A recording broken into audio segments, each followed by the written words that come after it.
ఆశీనుడై ఉంటానని మీరు చెప్పారు బ్రహ్మ. మా స్థుతులు మూలంగా ఈ వాస్తులు అవుతున్నావా లేదో మేము గ్రహించలేనటువంటి స్థితిలోకి మేము వెళుతూ ఉన్నాం. కనుక నేను ఆధ్యాత్మికంగా మేమందరం కూడా మేల్కొల్పు కలిగి అయినా నీతి రాజు శాలేము రాజు నామ శక్తిన మేము ప్రభువా చేయడానికి పరిశుద్ధాత్మ అభిషేకాన్ని కృపను దయచేయండి. ఈ పాప సంఘంలో సంఘాన్ని సంఘమంతటి సన్నిధానాన్ని మీరు తోడుకు వచ్చారు ప్రభువా. తోడుకు వచ్చిన ఒక్కొక్క బిడ్డను ఒక్కొక్క కుటుంబాన్ని మీరు దర్శించండి. నీ దాసుని పక్షంగా నిలబడిగా చాటుని పరుగు చేసి కొద్ది నిమిషాలు నీ పిల్లలకు కావాల్సినటువంటి విలువైన మూలమైన పరలోక మన్నాను పరలోక జీవాన్ని ప్రభువా నీ పిల్లలకు మీరు అనుగ్రహించమని, తద్వారా పిల్లలందరూ ఆత్మీయ ఉద్యమం కలిగి బలపరచడానికి ప్రయత్నించమని యేసునామములో నడుచున్నాను తండ్రి. ఆమేన్. మంచిదండి. సమస్త మహిమ ఘనత ప్రభావాలు మన యేసుకే కలుగును గాక. ఆమేన్. ప్రియులారా, ఈ ఫార్మ్స్ అంటే మాట్లాడతారు నేపథ్యం చాలా గొప్పది. ప్రపంచ దేశాల్లో ఈ దినానికి ఉన్నటువంటి ఒక ప్రత్యేకత అద్భుతమైనది. దాన్ని మాటల్లో వివరించలేనటువంటి సంగతి అని నేను జ్ఞాపకం చేస్తున్నాను. మీరు ఆంధ్ర క్రైస్తవ సంఘాల కేంద్రంలో 593 యేసువ జయములో యెరూషలేమున ప్రవేశము చేయలే యోవత్స పాఠం.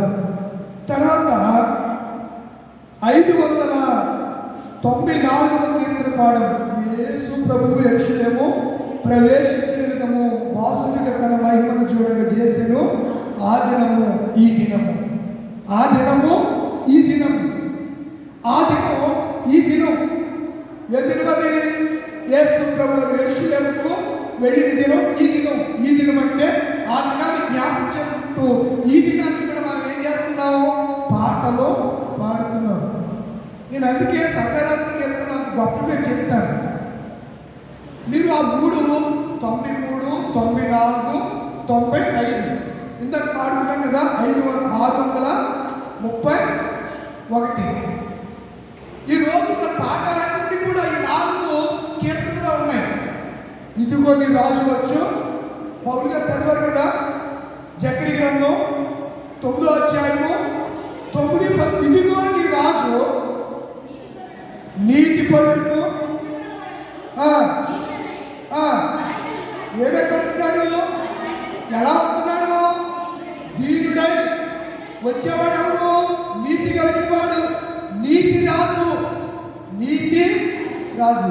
ఇందాక మీరు రాలేదు, మీరు పాడం. మీరు ముందు వస్తే ఏదైనా పాటలు చెప్తాను ఉంటారు. నేను చాలాసార్లు నా బాధ ఏంటంటే మీరు ఉదయకాలం కూడుకోవటాలు శుక్రవారం ప్రార్థన చేయడం కాదు, పాటలు కీర్తనలు ప్రాక్టీస్ చేయాలి. ప్రాక్టీస్ చేసి నేర్చుకోవాలి. ఇదిగో లెంటి దినాలు వస్తున్నాయి. లెంటిలో ఈ కీర్తనలు పాడతాం. ఈ కీర్తన ఇంత మీనింగ్ ఉంది. మట్లాదారు వస్తుంది.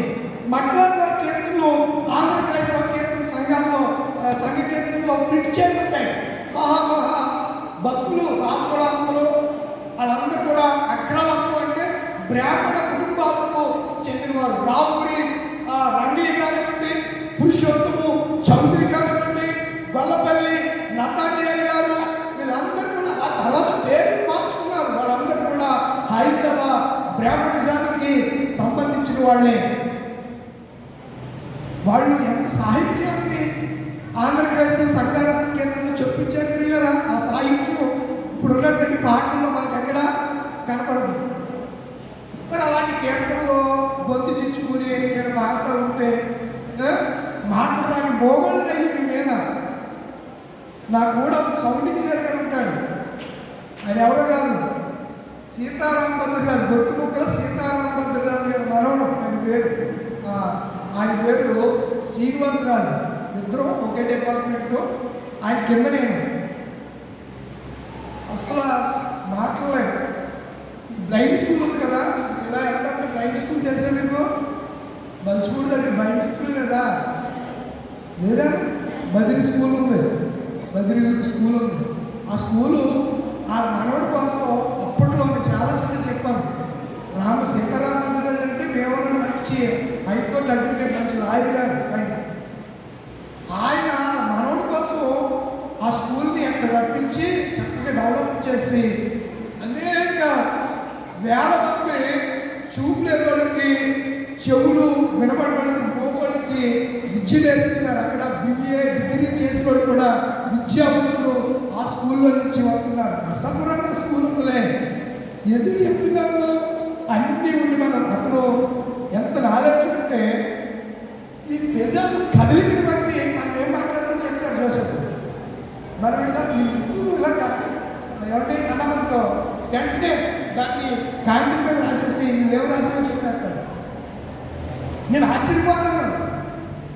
మనం ఏదైనా తిట్టినప్పుడు నువ్వు తిట్టావో చెప్తాడు.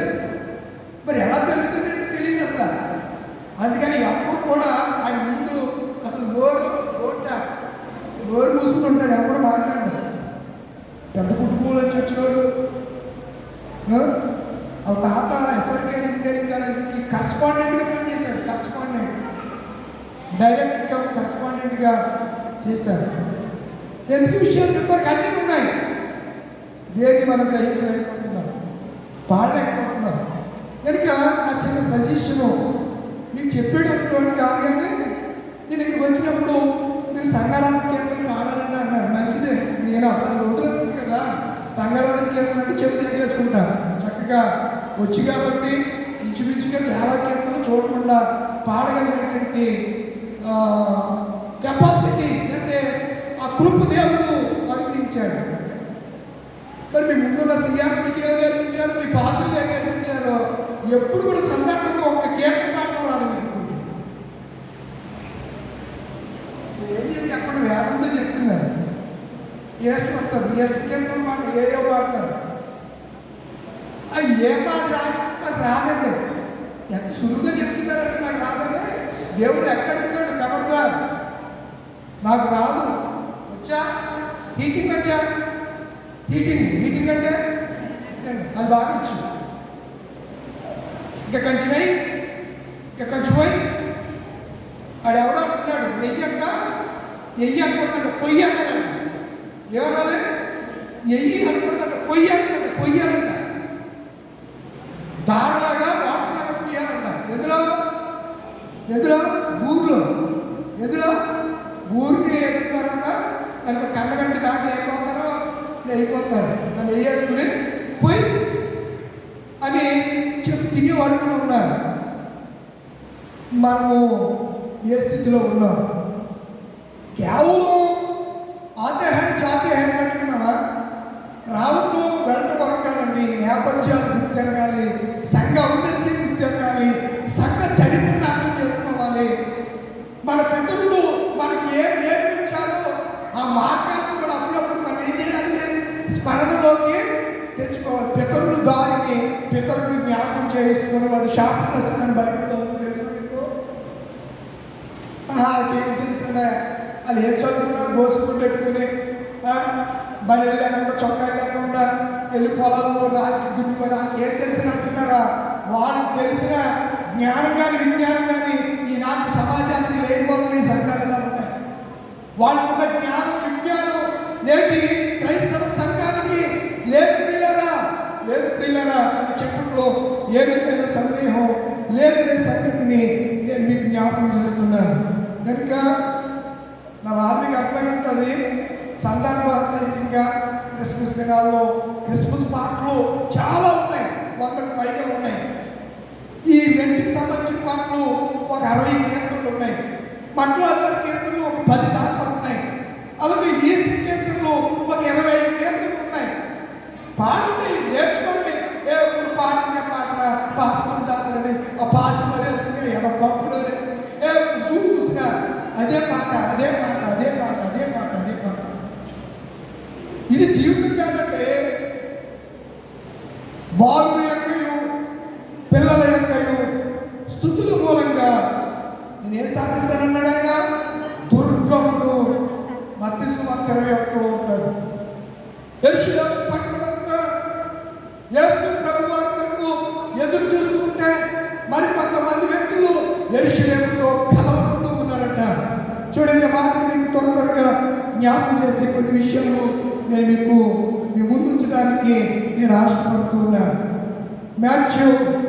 మత్తయి సువార్త 21వ అధ్యాయం. మత్తయి సువార్త, మన మార్కు సువార్త చదవం కదా, మత్తయి సువార్తలో వచ్చి అప్పుడు మార్కు సువార్తలోకి వద్దాం. మత్తయి సువార్త 20 చూడండి. ఇదిగో ఈ రాజు సాత్వికుడై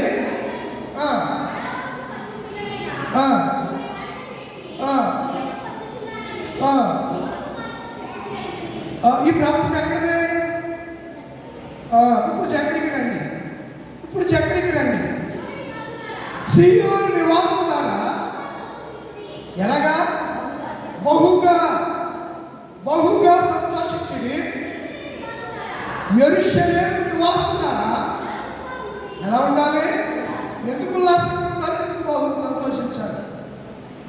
నేపథ్యం ఏంటి? ఎందుకు సంతోషించమని చెప్తున్నాడు? చెప్పండి బాబు. రాజు వస్తున్నాడు. ఏ రాజు అయినా ఇప్పటికెళ్ళి చదవండి. ఈ రాజు ఏ పనులుంటా? నీతి లేనుడు కాదు. మనం అన్ని నీతి లేని పనులు చేస్తాం. నీతి మాలని మనల్ని నీతిమంతులుగా యేసయ్య రక్తం మనం చేసింది. యేసయ్య చేశాడు. మనం నీతిమంతులు కాదు. నీతి లేకుండా ఈ భూమి మీద జీవిస్తున్న మనల్ని నీతిమంతుడైన యేసు, సాత్వికుడైన యేసు, దీన మనస్కుడైన యేసు, శాలేము రాజు మనల్ని ఎలా చేశాడట? నీతిమంతులుగా చేశాడు. ఇప్పుడు లూకాసు వార్త 21వ అధ్యాయంలో ఉన్నటువంటి ప్రవచనం ఎప్పటిది? క్రీస్తుకు పూర్వము 900 సంవత్సరాల కాలంలో ఆ ప్రవచనం. ఎన్నో సంవత్సరం? క్రీస్తుకు పూర్వము 900 సంవత్సరాల కాలంలో ఎవరు ప్రవచించారు? జకరియా తర్వాత పుస్తకం ఏంటి? జకరియా గ్రంథం తర్వాత పుస్తకం అని అడిగాను. మలాకి అంటే చివరి గ్రంథానికి ముందు 39 పుస్తకాలు కదా. 38వ పుస్తకం ఏంటి? జకరియా గ్రంథం. 38వ పుస్తకం జకరియా. పాత నిబంధనకి ఎన్ని పుస్తకాలు అలా చూస్తారంటే ఎన్ని? 39. కొత్త నిబంధన మొత్తం టోటల్ ఎన్ని? 66. 27, 39, 66. 38వ పుస్తకం జకరియా గ్రంథం. ఇది క్రీస్తుకు పూర్వం, మీకు డేట్తో సహా టైంతో సహా చెప్తున్నారు. క్రీస్తుకు పూర్వం 900 సంవత్సరాల కాలంలో జకరియా గారు రాశారు. ఒకసారి జకరియా గ్రంథం 1వ అధ్యాయం. జకరియా గ్రంథం 1వ అధ్యాయం. ఇది ప్రవచన గ్రంథం. రాజైన దర్యావేషు ఎక్కడ చూస్తున్నారో జకరియా గ్రంథం. నేను అక్కయ్య వెళ్ళిపోయాను. జకరియా గ్రంథం అది కూడా ఇది హగ్గయి 2 వీళ్ళిద్దరు ప్రవక్తలు సమకాలికులు. మీరు చూడాలంటే హగ్గయి గ్రంథం చూడండి. 1వ అధ్యాయం. రాజైన దర్యావేషు 2వ సంవత్సరం 6వ నెల 1వ దినమున ప్రవక్త అయిన హగ్గయికి వారి యూదా దేశం మీద అధికారి అయిన పల్తీయేలు కుమారుడు జెరుబ్బాబెలును ప్రధాన యాజకుడు యెహోయాదా కుమారుడైన యెహోవాకు ప్రత్యక్షమై ఇలాగూ చెప్పాను. 2వ సమయానికి రాలేదు. యెహోవా మందిరమును కట్టించుటకు సమయానికి రాలేదని ఈ జనులు చెప్పుకుంటున్నారంట. ఏం రాలేదు? సమయం రాలేదంట. దేనికి కట్టడానికి? మందిరం కట్టడానికి. ఇప్పుడు జకరియా వచ్చేయండి. జకరియా గ్రంథం 1వ అధ్యాయం. బైబిల్ చూడాలంటే చూడాలి. చెప్తున్నాము. దర్యావేషు హగ్గయి ఏం చెప్పాడు? రాజైన దర్యావేషు. హగ్గయి జకరియా ఒకే రాజు కాలంలో ఉన్నారు. ఆ రాజు పేరేంటి? దర్యావేషు. దర్యావేషు ఏలుబడి యందు 2వ సంవత్సరం. ఇది ఏలుబడి యందు హగ్గయి గ్రంథంలో 2వ సంవత్సరం 6వ నెల 1వ దినం. ఇది చూడండి. 2వ సంవత్సరం 8వ నెల. అర్థమవుతుందా? బైబిల్ అండి. అది ఎన్నో నెల? ఇది ఎన్నో నెల? అంటే 2 నెలలకి. అంతే కదా. 7, 8.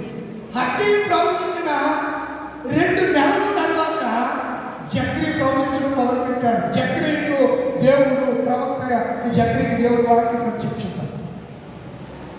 2వ సంవత్సరము 8వ నెల యెహోవా వాక్కు ప్రవక్త ఇద్దోకు పుట్టిన బెరకయ కుమారుడైన జక్రియకు ప్రత్యక్షమై సెలవిచ్చినది ఏదనగా, ఏంటది?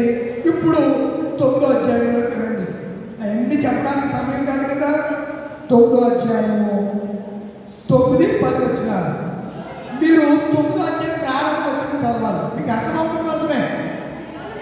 హద్రాకు దేశం గురించి, దమస్కు పట్టణం గురించి వచ్చిన దైవోక్తి ఏలనగా, యెహోవా సర్వ నరులను ఇశ్రాయేలు గోత్రపు వారందరినీ లక్ష్యం పెట్టువాడు కనుక దాని సరిహద్దును ఆరుకొని ఉన్న హామాతును గురించి, జ్ఞాన సమృద్ధి గల తూరు సీదోను గురించి అది వచ్చెను. ఏలనగా యెహోవా సర్వ నరులను ఇశ్రాయేలు గోత్రపు వారందరినీ ఏం పెడుతున్నాడంట? లక్ష్య పెట్టడం. లక్ష్య పెట్టడం అంటే జ్ఞాపకం చేసుకోవటం, చూడటం, మన మీద దృష్టి ఉంచటం. ఓన్లీ యెరూషలేము మీద కాదు, ఓన్లీ యూదా గోత్రపు వారి మీద కాదు, సర్వ నరులను, భూమి మీద ఉన్న నరులందరినీ ఆయన లక్ష్య పెడుతూ ఉన్నాడు. కానీ దేవుడు అంటే మనకు మాత్రం లక్ష్యం లేదు, అలక్ష్యం. దేవుడు అంటే ఎంత లోతుగా మనకి, దేవుడు అంటే ఎంత చూడదో, దేవుడు అంటే ఎంత నెగ్లిజెన్సీయో చూడాలనుకుంటున్నారు. ప్రతి దాన్ని చూస్తూ ఉన్నాడు. 39వ కీర్తనలో ఉంటుంది, 139లో, నేను పండుకుంటా, తెలుసు కదా, చదవసలా, నేను జ్ఞాపకం చేసి నోట్ చేసుకోండి. అంటే ఆయన ఏమై ఉన్నాడు? చూచుచున్న దేవుడై ఉన్నాడు. ఇప్పుడు 9వ అధ్యాయము 9వ వచనం, సీయోను నివాసులారా ఏం చేయాలి? మీరు బహుగా సంతోషించుడి. యెరూషలేము నివాసులారా అంటే యెరూషలేము పేరు సీయోను. సీయోను అన్నా, యెరూషలేము అన్నా, షాలేము అన్నా, దేవుడు కోరుకున్న పట్టణం అన్నా, యెబూసు అన్నా, దావీదు పురం అన్నా, ఇవన్నీ కూడా దేవుని పేర్లు. యెరూషలేము ఉన్న పేర్లు పేర్లు. యెరూషలేము చాలా పేర్లు ఉన్నాయి. దాన్ని ఒక భక్తుడు ఏమంటాడంటే పండ మీద ఉన్న పట్టణము అని అంటాడు. ఏ పట్టణం అది? పండ మీద ఉన్న పట్టణము అని అంటాడు. సీయోను నివాసులారా, ఈ ప్రవచనం ఎప్పుడు నెరవేరింది చెప్పరేంటిలా? జక్రియా 9:9లో ఉన్న ప్రవచనము, జక్రియా దర్యావేషు కాలంలో 2వ సంవత్సరం 8వ నెలలో ప్రవచించిన ప్రవచనం ఎప్పుడు నెరవేరింది? యేసుక్రీస్తు మాట్లాడాలని 2000 సంవత్సరాల క్రితం. ఏంటలా ఎలా ఉన్నారు మీరు? ఎప్పుడు నెరవేరింది? ఈరోజు అంటే ఆ రోజు, ఆ దినము, ఈ దినం, విషయంలో పాము సండే మంగళవారం దినాన్న నెరవేరింది. ఎలా నెరవేరింది? అయినా యూదులందరూ ఎవరి కోసం చూస్తున్నారు చెప్పాలి? మెస్సియా కోసం, రాజు కోసం, విమోచకుడి కోసం, విడుదల ఇచ్చేవారి కోసం వారు ఎదురు చూస్తూ ఉన్నారు. అని మీకు ఈ హోసన్నా అనే మాట, ఇది హీబ్రూ పదం. హోషియా అనే పదం ఇది. గ్రీకులో కూడా దీనికి ఇంగ్లీష్లో హోసన్నా, అది ఒకప్పుడు పదము. హీబ్రూ పదం హోషియా, గ్రీకు పదం హోసన్నా అని ఈ పదాలు రావడం జరిగింది. కనుక దీని అర్థం మనం ఏమిటనగా, దీని అర్థం సేవ్ మీ. సేవ్ అంటే రక్షించు, సేవ్ చేయండి, ఆ ప్రజలను కాపాడండి. దాని అర్థం ఏంటి? ఆ ప్రజలను ఎవరు కాపాడగలరు? ప్రజల్ని ఎవరు కాపాడగలరు? దేవుడే కాపాడగలరు. లోకంలో కాపాడడానికి కొంతమందిని దేవుడు ఏర్పాటు చేస్తే వాళ్ళు కాపురుగా లేరు కానీ పక్షకులుగా తయారయ్యారు. ప్రజలను కాపాడవలసిన వారు, ప్రజలను రక్షించవలసిన వారు, సేవ చేయవలసిన వారు ప్రజలను ఇబ్బందులు పాలు చేస్తూ ఉన్నారు.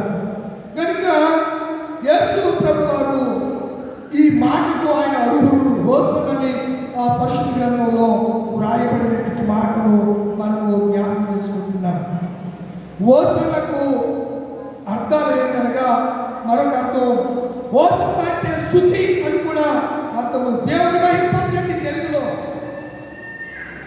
ప్రైజ్, ప్రైజ్ అంటే స్తుతి. ప్రైజ్ ఎవరో పిల్ల పేరు ఉంది కదా ఇక్కడ, ఎవరో ప్రైజ్, ప్రైజ్ అంటే స్తుతి అని అర్థం. హోసన్న అంటే మనకు అర్థం ఏంటనగా స్తుతి అని అర్థం. రాజును ఏం చేయాలి? స్తుతించాలి. రాజును ఏం చేయాలి? కనపరచాలి. రాజును ఏం చేయాలి? ఆరాధించాలి. రాజును ఏం చేయాలి? మహిమపరచాలి. కనుక జయధ్వనులు, షౌట్ ఆఫ్ ప్రైజ్ అన్నారు ఇంగ్లీష్లో. అంటే ఆనందంతో కేకలు వేయటం, ఆనందంతో కేకలు వేయటం. కొంతమంది అంటారు ఆ పిచ్చి కేకలు. మరొకటి క్రై ఫర్ హెల్ప్. క్రై అంటే అరవడం. క్రై అండ్ క్రై విలపించడం. క్రై ఫర్ హెల్ప్ అంటే రక్షణ కోసం వేడుకోవటం, రక్షణ కోసం వేడుకోవటం. కనుక ఇవన్నీ కూడా ఈ హోసన్న అనే హీబ్రూ పదానికి మరొక మీనింగ్ ఆక్స్ఫర్డ్ యూనివర్సిటీ వారు ఇచ్చిన డిక్షనరీలో హోసన్న అంటే దయచేసి మమ్మల్ని రక్షించండి, ప్లీజ్ ప్లీజ్ ప్లీజ్ మమ్మల్ని రక్షించండి. ఇప్పుడు అపాయంలో వాడు ఏమంటాడు? అయ్యా నన్ను కాపాడండి, నేను చాలా అపాయంలో ఉన్నాను, ప్లీజ్. ఆ మాట ఈ ఆక్స్ఫర్డ్ యూనివర్సిటీ వారు ఇచ్చేటువంటి డిఫినేషన్లో ఉన్నది అర్థాన్ని మనం చూస్తే హీబ్రూ పదానికి హోసన్న అనే హీబ్రూ పదానికి దయచేసి మమ్మల్ని రక్షించండి లేదా ఇప్పుడే రక్షించడంలో ఇది బైబిల్ ప్రకారం దేవుని సహాయం కొరకు వేడుకోలు ప్రార్థన మరియు యేసును స్తుతి చేసే ఆనందకరమైన కేక. మట్టలాదివారం నాడు యేసు యెరూషలేము ప్రవేశంలో ప్రజలు హోసన్నను స్తుతించారు, కేకలు వేశారు. హోసన్న జయము ప్రభు పేరులోంచి వాడు స్తుతింపబడుగా. మూలంతో సేవ్ వి ప్రే, సేవ్ వి ప్రే, ఎస్ఏవి సేవ్, పిడబ్ల్యూపిఈ ప్రే, పిఆర్ఏవై ప్రే. మూలంతో సహాయం కోసం మొరపెట్టడం.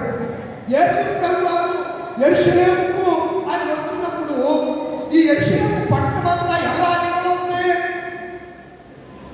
చెప్పలేంటిలో. మరి మీరు ఏమంటున్నారు? వెండి దినాల్లో రోమవారి యేసు ప్రభు వారు సిలువేసిన సైనికులు ఎవరు? రోమా సైనికులు. సిలువేసి అధికారం కలిగినాడు ఎవరు? పిలాతు. పిలాతు అంటే ఏం చెప్పాను? పి అంటే విరుకోడని, లా అంటే లౌకికుడని, తూ అంటే తొట్రోడని, ఊ అంటే ఊకుడని చెప్పాను మీరు.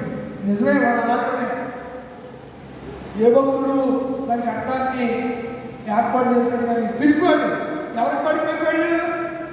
ప్రధాన యాజకులకి, పెద్దలకి, ప్రజలకి కేకలు భయపడిపోయాడు. కేకలు భయపడి ఇప్పుడు మమ్మల్ని ఇష్టపడినట్టు చేసుకోండి అన్నాడు.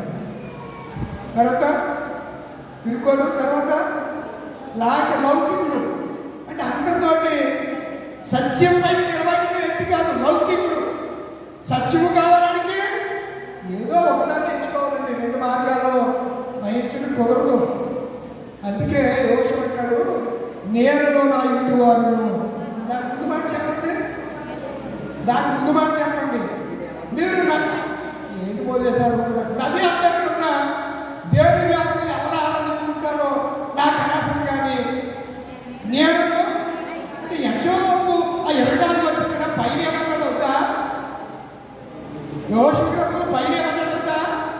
పైన ఏమన్నాడు?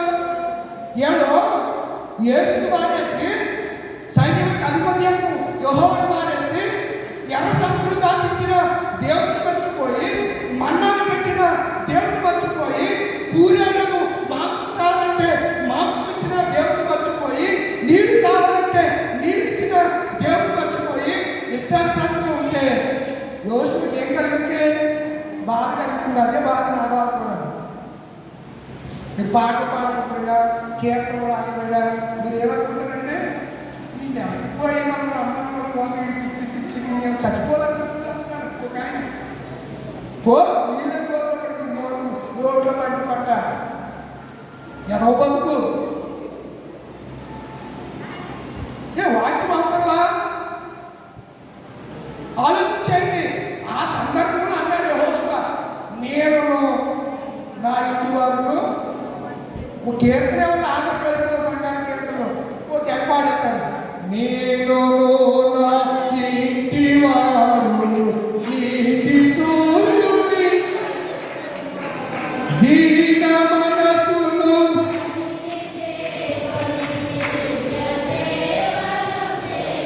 ఏ మనసు కలిగిందా? రాత్రి పరమార్థ శ్రమ అనే క్రీస్తు మనసు గురించి రాత్రి ధ్యానం చేశాం. ఏ మనసు? యేసయ్య ఇది తీర మనసు. ఇప్పుడు యేసయ్య యెరూషలేముకు ఎలా వస్తున్నాడు? దీనుడై, దీన మనసుకుడై ఆయన వస్తున్నాడు. ఎలా వస్తున్నాడు? రాజుగా వస్తున్నాడు. రాత్రి ఆయన ఎక్కడున్నాడు చెప్పండి? బేతనీలో ఉన్నాడు. బేతనీలో మార్పు గారు ఎవరింట్లో ఉన్నాడని రాశాడు. ఈరోజు మాటలు రండి, వెంటనే వచ్చేయాలి, వెంటనే రావాలి, టైం అయిపోతుంది.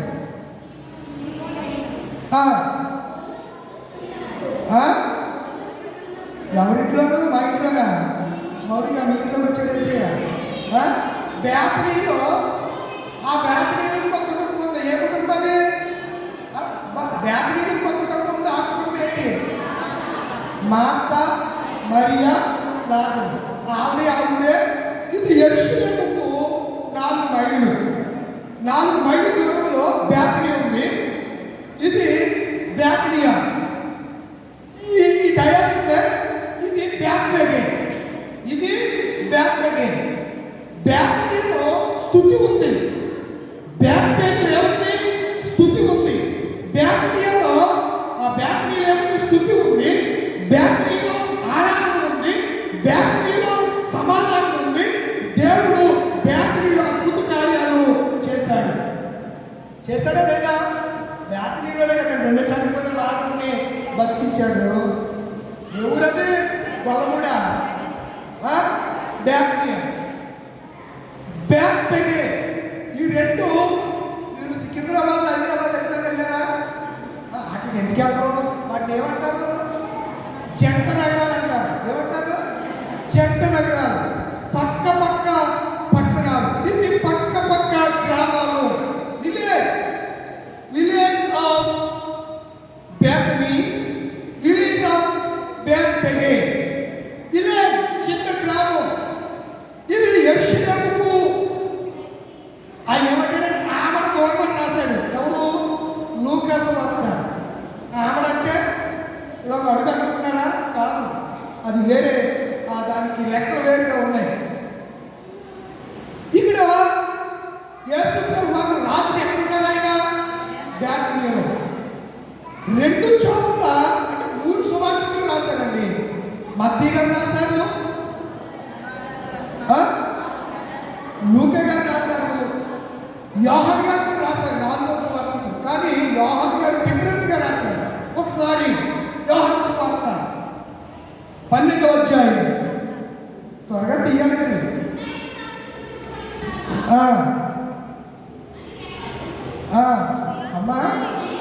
12వ అధ్యాయము 1వ వచనం నుంచి నాకు మంచిది విశ్వాసం దొరికారు.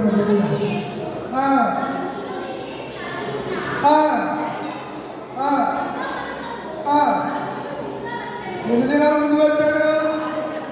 రాత్రి శనివారం 1, సోమవారం 2, బుధవారం, ఆదివారం తీసాను కదా నేను. మళ్ళీ ఆదివారం ఇప్పుడు 40 రోజులు పోసేసా, ఆదివారం తీసేసా. ఇప్పుడు చెప్పాడు బాబా, నువ్వన్నా చెప్తే వింటాను. నేను చెప్తే అర్థమవుతుంది కదా. మరి ఆదివారం తీసేసే 40 రోజులు. శనివారం, సోమవారం, మంగళవారం, బుధవారం, లక్షవారం, శుక్రవారం. పస్కా పండుగ ఎప్పుడు? శుక్రవారం. అంటే ఏ రోజు? 6వ రోజు. ఎప్పటి నుంచి? అర్థమవుతుందా? 6వ రోజు నుంచి. అంటే ఇప్పుడు యేసు ప్రభువు బేకరీకి ఎప్పుడు వచ్చేసాడు? ఆయన ఎక్కడి నుంచి వచ్చాడండి?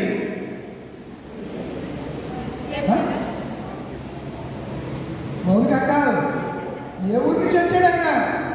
మీరు ఏ ఊరు? మీ అమ్మమ్మంది, మీ అమ్మగారిని అక్కడి నుంచి ఏ ఊరు వచ్చావు నువ్వు?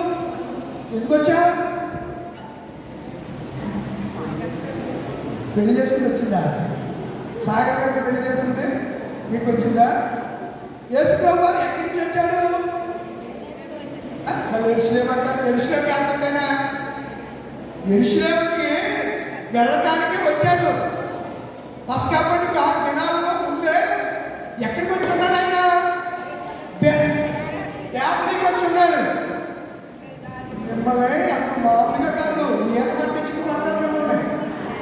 6 దినాల ముందు నేను ఎంత పొద్దు తెచ్చుకుని శనివారం, సోమవారం, మంగళవారం, బుధవారం, లక్ష్మీవారం, శుక్రవారం చెప్పిన అర్థమవుతుందా? 6 రోజుల ముందు బేకరీకి వచ్చాడు. బేకరీలో ఒకడు ఉన్నాడు, పరిసయ్యుడు. వాడి పేరే పేరు కుష్ఠరోగి అయిన సీమోను. అది ఎవరు రాశారు? మార్కు గారు రాశారు. యేసు వార్తకుడు రాశాడు, జాన్ మార్కు రాశాడు. అది యోహాను సువార్తికుడు ఏం రాశాడు? చెప్పరండిలా. ఏం రాశాడు? పస్కా పండుగ 6 దినాలు బేకరీ వచ్చాడు రాశాడు. ఆయన ఏం రాశాడు? నాచి గారు ఇదిగో ఆయన పస్కా పండుగ 6 దినాల ముందు బేకరీకి వచ్చి ఈ ఆదివారం ఈ దినాన్న యెరూషలేముకు జయప్రభుతో వస్తున్నాడనే విషయము చక్రీయ ప్రవచనాన్ని ఆయన జ్ఞాపకం చేస్తే లూకా గారు ఏం చెప్పారు? అది కూడా చెప్పారు కదా మీకు. చూడండి, లూకా సువార్త 8వ అధ్యాయం. లూకా సువార్త 19వ చూడండి.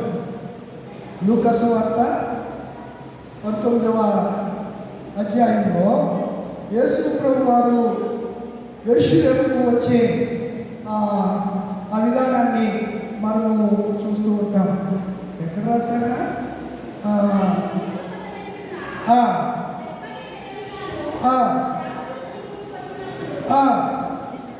ఎక్కడి నుంచి చదవాలండి? నేను 29వ వచనం నుంచి చదవాలి. ఆయన ఒలీవల కొండ దగ్గర ఉన్న బేత్ఫగే బేతనియ గ్రామాలకు సమీపమునకు వచ్చినప్పుడు తన శిష్యులందరినీ పిలిచి, మీరు ఎదుటిన్న గ్రామములకు వెళ్ళి అందులో మీరు ప్రవేశించగానే కట్టబడి ఉన్న గాడిద పిల్ల మీకు కనబడును. దాన్ని ఏ మనుషుడు ఎన్నడూ కూర్చునలేదు. దాన్ని విప్పి తోలుకుని రండి. అన్నీ తోలుకొస్తే అన్ని చెప్పడానికి టైం అయిపోతుంది. 36 నుంచి ఆయన వెళ్ళుచుండగా తమ బట్టలు దారి పొడుగున పరిచి ఒలీవల కొండ నుండి దిగుచోటికి ఆయన సమీపించుచున్నప్పుడు శిష్యుల సమూహం అంతయు సంతోషించుచు ప్రభువు పేరిట వచ్చు రాజు స్తుతింపబడును గాక, పరలోకమందు సమాధానమును సర్వోన్నతమైన స్థలములో మహిమయు ఉండును గాక అని తాము చూసిన అద్భుతములను గురించి మహాశబ్దముతో దేవునికి స్తోత్రము చేశారు. మీరు పాడాలంటే పాడాలి. మహాశక్తులతో ఏం చేశారు వాళ్ళు? వీళ్ళ స్తోత్రం చేస్తుంటే ఇంకో గుంపు ఉంది. ఇప్పుడు మత్తయి సువార్త 21వ అధ్యాయం. మత్తయి సువార్త 21వ అధ్యాయము 10వ వచనం. 9వ వచనం చదువుతావా? జన సమూహములు ఆయనకు ముందు వెళ్ళుచుని వారు, వెనుక వచ్చుచుని వారు, దావీదు కుమారులకు ప్రభు పేరిట వచ్చేవాడు సర్వానందమైన స్థలంలో అది కేకలు వేయచ్చు. ఆయన యెరూషలేములోనికి వచ్చినప్పుడు పట్టణమంతా ఈయన ఎవరో అని ఏం పడుతున్నారంట? అక్కడ వాళ్ళు ఏం చేస్తున్నారు? ప్రభు పేరిట స్తుతి. దావీదు తనయా సన్నా యోధుల రాజా యేసన్నా. దావీదు తనయా వచ్చింది యోధుల రాజా నా హోసన్నా హోసన్నా యేసన్నా యేసన్నా దావీదు తనయా.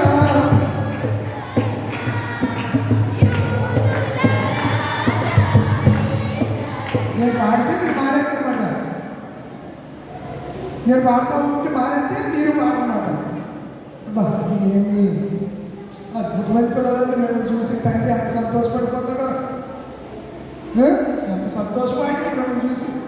సరే, గిరులు తరులు సాగరులు నీకై నీచెను విద్యా మరులు హోసన్నా హోసన్నా యేసన్నా హోసన్నా హోసన్నా యేసన్నా యేసన్నా.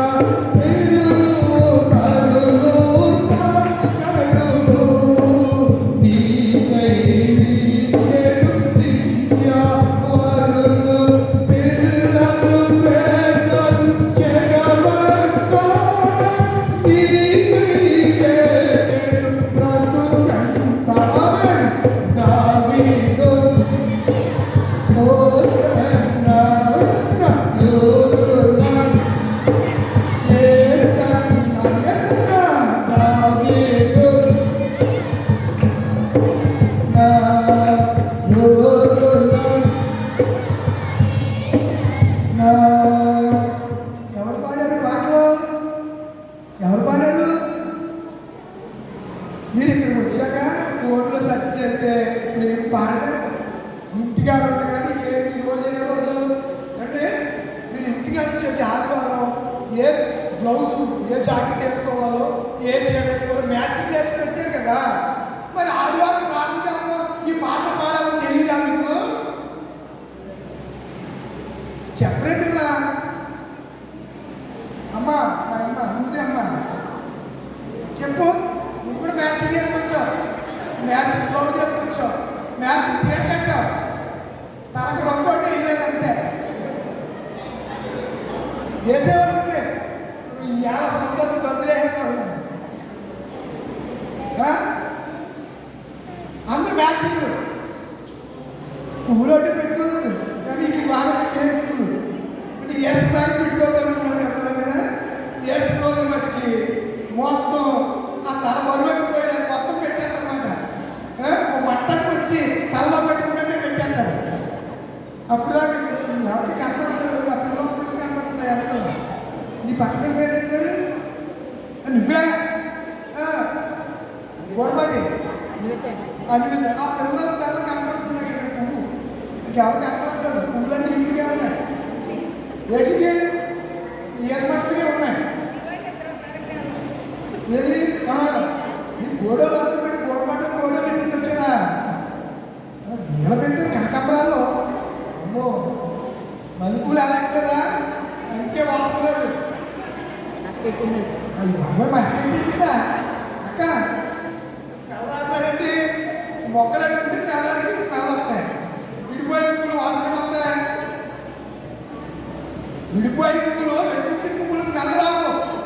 వికసిస్తూ ఉన్నప్పుడే స్మెల్ వస్తాయి. అర్థమవుతుందా మీకు? మంచిది. యేసు ప్రభువారు జయించాతో యెరూషలేముకు